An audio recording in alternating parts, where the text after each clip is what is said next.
an ce wata baiwa Allah ce uwan marayu a wani tarihi da aka baya a cikin littattafai na magabata cewa ta tsinci kanta a cikin talauci da rashi, ga yara suna jin yunwa, ga ta ita ma tana jin yunwa, sai ainihin ta ga ba yadda za ta yi sai ta tafi bara.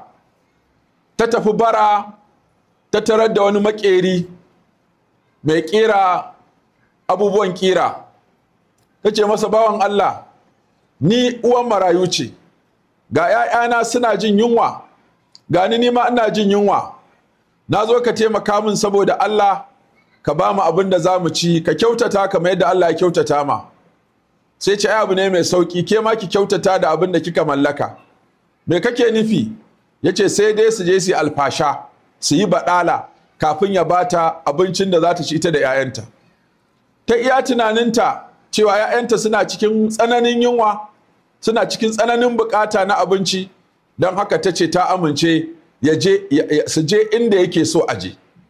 Aka tafi aka shiga ɗaki, rufe taga, rufe ƙofa, sa sakata, duk yana ta ƙoƙarin shirya gurin da za a aikata wannan baɗala ba tare da wani ya gan shi ko ya ji motsinsa ko ya san shi ba. Sai da ya gama kulle-kullensa da saka sakatarsa da rufe labulansa da kashe fitilarsa, ita ce, bawan Allah, ai har yanzu wannan fitilar da ka kashe, da wannan ƙofar da ka kulle, da wannan tagogin da ka rufe, da wannan labulan da ka ja, har yanzu ana ganin mu.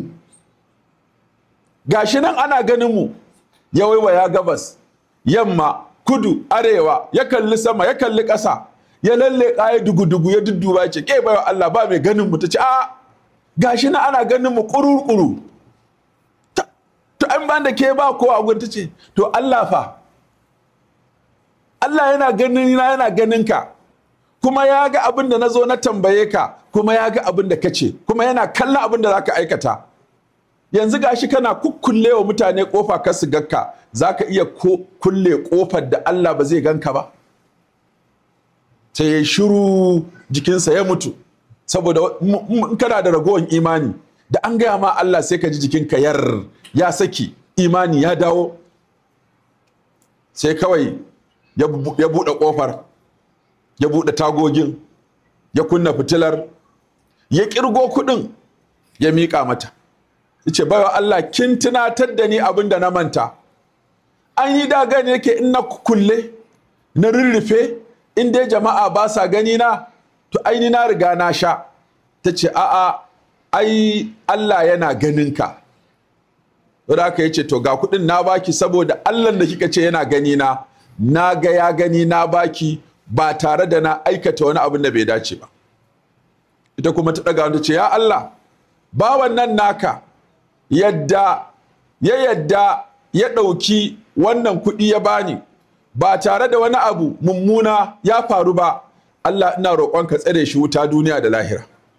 Da ya zo wajen sana'arsa ta ƙira, yana taɓa ƙarfe sai ya ga babu zafi, sai ya zama ma in yana ƙira, in ya sa ƙarfe a wuta ya ja, hannunsa yake sa ba ya ɗauko shi.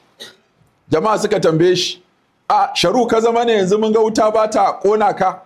Ya ce, addu'a wata uwan marayu ce, lokacin da na yi mata alheri, ita kuma ta yi min addu'a. To shine nake ga tun a duniya Allah ya amshi addu'a ta, ina fata ya amsa ma a lahira. Ta min addu'a cewa yadda na taimake ta da marayunta ba tare da na yi wani abu mummuna ba ko na baɗala ba, Allah ta'ala ya tsare ni wuta duniya da lahira. To kuma da na gwada a duniyan ma sai na ga in na sa hannuna zan iya ɗauko ƙarfe ja ba tare da na cutu ba. To sai nake fata Allah ya amsa addu'a baiwa Allah nan a duniya, wuta ta daina ƙona ni a duniya, ina fata a lahira ma ba zan shiga wuta ba. To kaga wannan tuna masa girman Allah aka, ihsanin nan da bai kai matsayi ba, wannan mata ta kai shi matsayin ihsani. Haka